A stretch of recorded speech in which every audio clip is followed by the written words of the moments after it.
تاریخ کے حوالے سے ذہن میں کبھی عجیب سوال ہوتے ہیں. مثال کے طور پر بادشاہوں کو تو چھوڑیے, کسی مغل شہزادے نے باہر کی دنیا کی سیر نہیں کی. یورپ میں کیا کچھ ہو رہا تھا, امریکہ کی ایک نئی دنیا ڈھونڈی گئی. ایسے واقعات سے وہ تقریباً بے خبر تھے. مغل بادشاہت دنیا کی امیر ترین مملکت تھی, لیکن اس وقت کی ترقی کے کئی زاویے اس مملکت سے پوشیدہ تھے. ایسا کیوں ہوا؟ سائنس اور ٹیکنالوجی کے حوالے سے وہ مملکت یورپ سے کیوں پیچھے رہ گئی؟ اکبر اعظم, جہانگیر اور شاہ جہاں کے زمانوں میں یورپ کی بیشتر ریاستیں, یا جنہیں آج ہم نیشن سٹیٹ کہتے ہیں, معرض وجود میں آ چکی تھی. جنگ و جدل کے واقعات یورپ میں عام تھے, لیکن بیشتر ممالک میں مضبوط بادشاہتیں قائم ہو چکی تھیں اور وراثت کا ایک نظام بھی وضع ہو چکا تھا. ایسا نظام اسلامی دنیا میں بالعموم اور مغلیہ سلطنت میں بالخصوص قائم نہ ہو سکا. بادشاہ وقت کا انتقال ہوتا تو اس کے بیٹوں میں خانہ جنگی شروع ہو گئے تھے. جو راز یورپ کی بادشاہتیں پا چکی تھیں, اس کی نزاکت ہماری بادشاہتیں کیوں محسوس نہ کر سکیں؟ مغل شہنشاہ جہانگیر اور شاہ جہاں کے وقت میں انگلستان, France, Spain, Portugal, Prussia, Sweden, Denmark, Austrian empire اور روسی امپائر میں اقتدار کا نظام وراثت تقریباً طے ہو چکا تھا. ہمارے یہاں ایسا نہ ہو سکا. بندوقیں اور توپیں تو یہاں بھی بنتی تھیں, لیکن ان ہتھیاروں کی نسبت سے ہندوستان یورپ سے بہت پیچھے تھا. یورپ میں توپ خانے کے باقاعدہ اسکول بنائے جا رہے تھے, لیکن ایسی کوئی درسگاہ یا اکیڈمی ہندوستان میں نہ تھی. حیدر علی اور ٹیپو سلطان اس وقت کی ٹیکنالوجی کی طرف ضرور انہوں نے دھیان دیا, لیکن یہ بہت بعد کی بات ہے. ٹیپو سلطان نے بھی یہ سب کچھ یورپ کے اثر کے تحت کیا. جب انگلستان اور فرانس برتری کی خاطر کرناٹک کے علاقے میں ایک دوسرے کے آمنے سامنے آ چکے تھے, اس وقت اس نے یہ کیا. اورنگزیب عالمگیر کی وفات 1707 میں ہوئی. اس وقت کی مغل افواج بڑی بھاری بھرکم ہوا کرتی تھی, اور تب تک بھی میدان جنگ میں ہاتھیوں پر انحصار کیا جاتا تھا. اس کے مقابلے میں یورپین افواج کی تربیت اور میدان جنگ میں رفتار, یا جسے انگلش میں موومنٹ کہتے ہیں, ان میں بہت ترقی آ چکی تھی. جنگ کے لحاظ سے جو تبدیلیاں رونما ہو رہی تھیں, ان سے مغل اتنے بے خبر کیوں تھے؟ اور اورنگزیب عالمگیر کی وفات کے عین 32 سال بعد ایران کے حکمران نادر شاہ نے ہندوستان پہ حملہ کیا.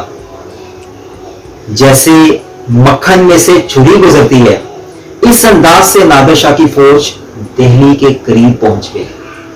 مغل شہنشاہ اس وقت محمد شاہ تھے. ڈھیلے ڈھالے انداز میں اپنی فوج کو اکٹھا کر کے وہ دہلی کے شمال کی طرف گئے. کرنال کے مقام پر دونوں افواج کا آمنا سامنا ہوا تو 3 گھنٹوں میں مغل افواج کو شکست فاش ہو گئی. اور پھر نادر شاہ نے دہلی کے ساتھ وہ کیا کہ آج بھی پڑھ کے رونگٹے کھڑے ہو جاتے ہیں. دہلی کا خزانہ خالی کر گئے, اور وہ شاہ جہاں کا تخت جسے پیکاک تھرون کا نام دیا گیا تھا, اور کوہ نور ڈائمنڈ بھی وہ لے گئے. مغل حرم میں کوئی حسن کا پیکر جو تھی تو اس کو بھی نہ چھوڑا گیا. محمد شاہ کی ایک بیٹی کا نکاح نادر شاہ کے بیٹے سے ہوا. کچھ صدیوں پہلے امیر تیمور نے بھی دہلی میں قتل عام کروایا تھا, لیکن جو قتل عام نادر شاہ نے کروایا اس سے دہلی کی گلیاں زیادہ رنگین ہوئی. سوچنے کا مقام یہ بنتا ہے کہ اتنی طاقتور سلطنت کا کچھ ہی سالوں میں ایسا حشر کیسے ہو گیا. کابل مغل بادشاہت کا حصہ تھا, لیکن نادر شاہ کے حملے کے بعد دریائے انڈس, جسے دریائے سندھ بھی بولتے ہیں, کہ آس پاس سارا علاقہ جو تھا ایرانی امپائر کی ملکیت میں چلا گیا۔ نادر شاہ کی وفات کے بعد احمد شاہ ابدالی حاکم کابل بنے۔ اپنے اقتدار میں شمالی ہندوستان خاص کر پنجاب کو اس نے چین سے نہیں جینے دیا، اور یہیں سے اس ویڈیو کا جو ٹائٹل ہے اس کا سب سے امپورٹنٹ پارٹ شروع ہوتا ہے، تو اس ویڈیو کو مس نہ کیجیے گا۔ پنجاب پہ در پہ حملے کیے، ان حملوں کی وجہ سے مغل بادشاہت کا کنٹرول پنجاب پہ نہیں رہا، اور پنجاب عملاً افغان سلطنت کی زیر تسلط آ گیا۔ افغانی تسلط کو کسی نے توڑا، وہ کوئی پنجابی مسلمان نہ تھا بلکہ سکھ مہاراجا رنجیت سنگھ تھا۔ تو ابھی آگے آپ دیکھیں گے کہ ہمیں اس کا کیوں شکریہ ادا کرنا چاہیے۔ رنجیت سنگھ نے نہ صرف پنجاب میں اپنی حکومت قائم کی بلکہ نوشہرہ اور پشاور تک جو قبضہ تھا افغانیوں کا اس کو ختم کیا۔ اگر آج نوشہرہ، پشاور اور ملحقہ پختون علاقے پاکستان کا حصہ ہیں تو ہمیں رنجیت سنگھ کا شکریہ ادا کرنا چاہیے، کیونکہ رنجیت سنگھ کے وارث انگریز بنے، اور ان علاقوں پہ انگریزوں کی وراثت ہم پاکستانیوں کو منتقل ہوئی۔ لاہور کی سکھ بادشاہت 1849 کو ختم ہوئی جب انگریزوں نے دوسری اینگلو سکھ وار کے بعد پنجاب پہ قبضہ کر لیا۔ یعنی ہم پنجابی مسلمان پہلے افغانوں کے محکوم بنے اور پھر سکھوں کی رعایا میں شامل ہوئے۔ اس کا مطلب ہے کہ تقریباً 100 سال کے عرصے تک سیاسی اعتبار سے پنجابی مسلمانوں کا تعلق ہندوستان کے باقی مسلمانوں سے کٹا رہا۔ 100 سال تک ہندوستان کے باقی مسلمانوں کا وجود الگ تھا اور ہم پنجاب میں بسنے والے مسلمانوں کا وجود مختلف۔ یہ تو انگریز آئے تو یہاں کے بسنے والے انگریز امپائر کا حصہ بنے اور ان کے جدا گانا وجود کا ملاپ باقی ہندوستان سے ہو گیا۔ بالفاظ دیگر یہاں کے مسلمان باسیوں کو سکھ تسلط سے آزادی انگریز حکمرانی نے دلوائی۔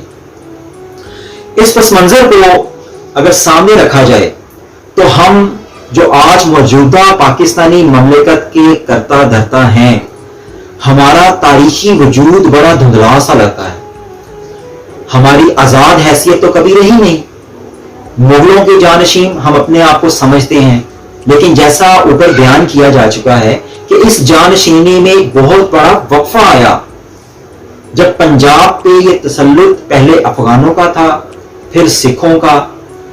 دونوں صورتوں میں پنجابی مسلمان محکوم تھے۔ بہرحال یہ امر دلچسپی سے خالی نہیں کہ پنجاب جب انگریز حکمرانی کا حصہ بنا تو انگریز کی وفاداری میں سب سے آگے نکل گیا۔ یہ حیران کر دینے والی بات ہے کہ پہلی جنگ عظیم میں تقریباً 6.5 لاکھ ہندوستانیوں نے انگریز بادشاہ کے جھنڈے تلے جنگی خدمات سر انجام دی۔ یعنی وہ انگریز فوج میں انگریزوں کی طرف سے ان کی خاطر لڑے۔ اس تعداد میں بھاری اکثریت پنجابیوں کی تھی۔ ہندو، سکھ اور مسلمان بلا تفریق مذہب سب نے وفاداری کے جوہر دکھائے، اور آج بھی موٹر وے پہ بلکسر کے قریب ایک بورڈ آویزاں ہے جس پہ یہ عبارت لکھی ہے کہ دائیں طرف اتنے فاصلے پر صوبیدار خداداد خان وکٹوریا کراس کا گاؤں ہے۔ یہ اعزاز انگریزوں کا عطا کردہ تھا، لیکن اس اعزاز کو تسلیم کرنے میں ہمیں کوئی جھجک محسوس نہیں ہوتی۔ دیگر رنگ و نسل کے لوگوں نے بھی نو آبادیاتی یعنی کالونیل فوجوں میں خدمات سر انجام دیں، لیکن جس مستعدی سے ہندوستان کے باسی انگریز پرچم تلے لڑے اس کی نظیر نہیں ملتی۔ متحدہ ہندوستان میں اسلام کو کوئی خطرہ نہ تھا، مسجدیں آباد تھیں، نماز و عبادت پہ کوئی قدغن نہ تھا۔ قلعہ اسلام ان علاقوں کو قرار دیا گیا تھا جہاں مسلمانوں کی اکثریت تھی، اور انگریز دور میں بھی سیاسی حاکمیت مسلمانوں کی تھی۔ تو اس کے بعد جب پاکستان بنا، پاکستان بنانے کا مقصد بیسیکلی ان مسلمانوں کی کوشش، کاوش اور ایفرٹ جو متحدہ ہندوستان کے ان علاقوں میں تھے جہاں ہندوؤں کی اکثریت تھی. تو آج ہمیں یہ سوچنا چاہیے کہ وہ لوگ جو ہجرت کر کے پاکستان آئے تھے, ہمیں ان سے محبت کا عنصر شو کرنا چاہیے. ہمیں انہیں آگے بڑھ کے گلے سے لگانا چاہیے, نہ کہ ان کو ہندوستان اور بھیا کہہ کے دھتکارنا چاہیے. اصل پاکستانی وہی ہیں. ہم یہاں بیٹھے بٹھائے اس ملک کے وارث بنے. اس کا مطلب ہرگز یہ نہیں ہے کہ ہم اس وطن سے دور ہیں, ہم محب وطن نہیں ہیں, لیکن میرا خیال کہ وہ لوگ شاید ہم سے زیادہ محب وطن ہیں جو اپنا سب کچھ چھوڑ چھاڑ کے, اور اس میں بہت بڑے بڑے نام بھی. مثال کے طور پہ سب سے پہلے قائد اعظم محمد علی جناح, جنہوں نے نہ صرف ایک قیادت کی بلکہ پاکستان بنانے میں اہم کردار بھی ادا کیا, اور اپنا سب کچھ چھوڑ کے جو دلی میں تھا ان کا, ممبئی میں تھا, پاکستان آئے. لیاقت علی خان جو ایک نواب فیملی میں تھے, ان کی بہت بڑی جائیداد وہاں پہ تھی, وہ چھوڑ کے پاکستان آئے, اور لاکھوں مسلمان ہندوستان چھوڑ کے پاکستان آئے. اور آج کے اس پاکستان میں لیاقت علی خان کے بیٹے کو گردوں کے علاج کے لیے حکومت سے درخواست کرنی پڑتی.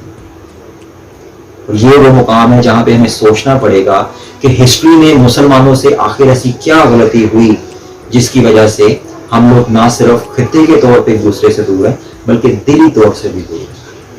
تو آج جو علاقے پاکستان میں شامل ہیں اس کے لیے رنجیت سنگھ کا بھی ایک اہم کردار ہے, اور یہی وہ پاکستان اسٹڈیز کے اسٹوڈنٹس کے لیے خاص طور پہ وہ پوائنٹ ہے جس کی وجہ سے افغانی ڈیول 9 کو پاکستان کی سرحد نہیں مانتے. آج بھی وہاں پہ ایک بہت بڑا طبقہ ہے جو ڈیول 9 کو سرحد نہیں مانتا. وہ کہتے ہیں کہ یہ معاہدہ ہمارا انگریز گورنمنٹ کے ساتھ تھا, ہمارے آپ کے ساتھ اب اس کو ری شیڈول ہونا چاہیے, اس کو دوبارہ سے مینج کرنا چاہیے. تو ہمیں اپنے پتے بڑی سمجھداری سے دھیان سے کھیلنے پڑیں گے تاکہ تاریخی طور پہ جو ہمیں زخم لگ چکے ہیں وہ دوبارہ نہ لگے اور ہمارا اتحاد قائم رہے. آپ کا اس ویڈیو دیکھنے کا بہت شکریہ. آپ اس ویڈیو کو اگر پسند کریں تو اس کو اپنے دوستوں کے ساتھ شیئر بھی کیجیے گا, لائک بھی کیجیے گا, اور اس چینل کو سبسکرائب بھی کیجیے گا. اور سب سے اہم بات یہ کہ اس ویڈیو کے کمنٹس میں فیڈ بیک ضرور دیجیے گا تاکہ آنے والی ویڈیوز اس سے زیادہ بہتر بنائی جا سکے. اللہ حافظ.